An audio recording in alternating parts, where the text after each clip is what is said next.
جموں و Kashmir academy of art culture and languages کی جانب سے جمعرات کو اکیڈمی کے سیمینار ہال میں نوجوان شعراء کے لیے مشاعرے کی ایک محفل آراستہ کی گئی۔ مشاعرے کی صدارت نامور شاعر اور ادیب رفیق راز نے انجام دی۔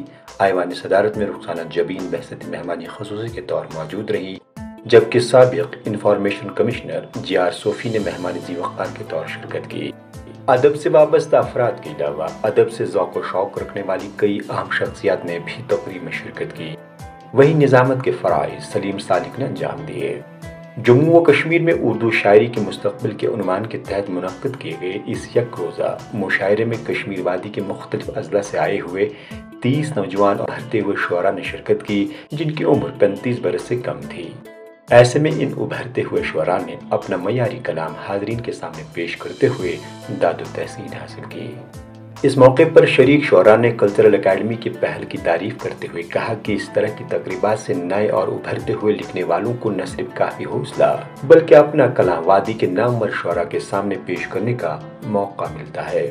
میرا ماننا یہ ہے کہ اگر ایسے مشاعرے منعقد ہوتے رہیں تو یہ بہت بڑا قدم ثابت ہو سکتا ہے کہ یہ جو ہماری جنریشن ہے آج کی، یہ راغب ہو سکتی ہے اس طرح، کیونکہ دیکھیے ساری دنیا تک آواز پہنچتی ہے تو سننے والے بیٹھے ہیں آگے اور ان کے دل میں بھی آ سکتا ہے کہ ہم بھی اردو کی طرف جائیں گے۔ میرے خیال سے یہ سب سے بڑا قدم ہے۔ یہ تو سود میں ثابت ہوگا ہی، بلکہ خوشائن بات ہے کہ ایسے لوگوں کو موقع دیا جا رہا ہے جنہیں پہلے دبایا جا رہا تھا۔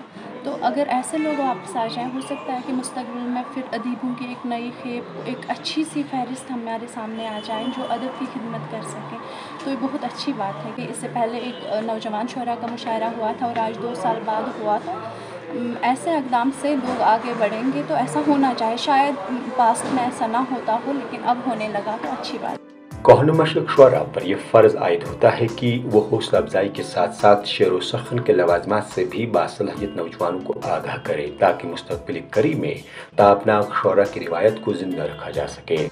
کشمیر یونیورسٹی میں شعبہ اردو کے ایسوسیٹ پروفیسر ڈاکٹر مشتاق حیدر کہتے ہیں کہ کشمیر میں تخلیقی صلاحیت کی کوئی کمی نہیں ہے، تاہم نئی نسل کو رہنمائی اور رہبری کی ضرورت ہے۔ ایک باعث اطمینان ہے، باعث مسرت ہے کہ ہماری جو نئی پود ہے، جو معاصر شعراء میں اب اپنا آہستہ آہستہ مقام بنا رہے ہیں، ان سے ہماری کئی امیدیں وابستہ ہے اور ان کی شاعری کا اگر سرسری بھی مطالعہ کیا جائے تو یقین ہوتا ہے کہ جموں و کشمیر میں اردو ادب کا مستقبل جو ہے وہ محفوظ ہاتھوں میں ہے۔ جب تک نہ نئے شاعر کی پذیرائی کی جائے تب تک ادب شناس اہل ذوق کے لیے نیا انداز فکر، نئی سوچ، نئے اسلوب کی رنگینی، نئے خیالات اور شگفتگی سے بنی نئی شاعری کی شادابی کسی بھی صورت میسر نہیں آ سکتی ہے۔ کلچرل اکیڈمی کے ایڈیٹر سلیم سالک کا کہنا ہے کہ آج اس محفل میں نوجوان شعراء کا کلام سننے کے بعد یہ محسوس ہو رہا ہے کہ جموں و کشمیر میں اردو کا مستقبل روشن ہے، جو کہ ہم سب کے لیے باعث فخر ہے۔ اکیڈمی سیکریٹری صاحب کا ہم پر جو ہمارے نگراں ہیں، ان کا حکم ہے کہ اس طرح کے پروگرام ہر مہینے کیے جائیں تاکہ آنے والے وقت میں ہمیں اچھے لکھنے والے اور اچھے شعراء مل جائیں گے انشاءاللہ۔ اور یہ سلسلہ ہم نے شروع کیا ہے، آپ دیکھیں گے کہ آنے والے جو مہینے ہیں ان میں بھی اس طرح کی جو تقاریب کا انعقاد کیا جائے۔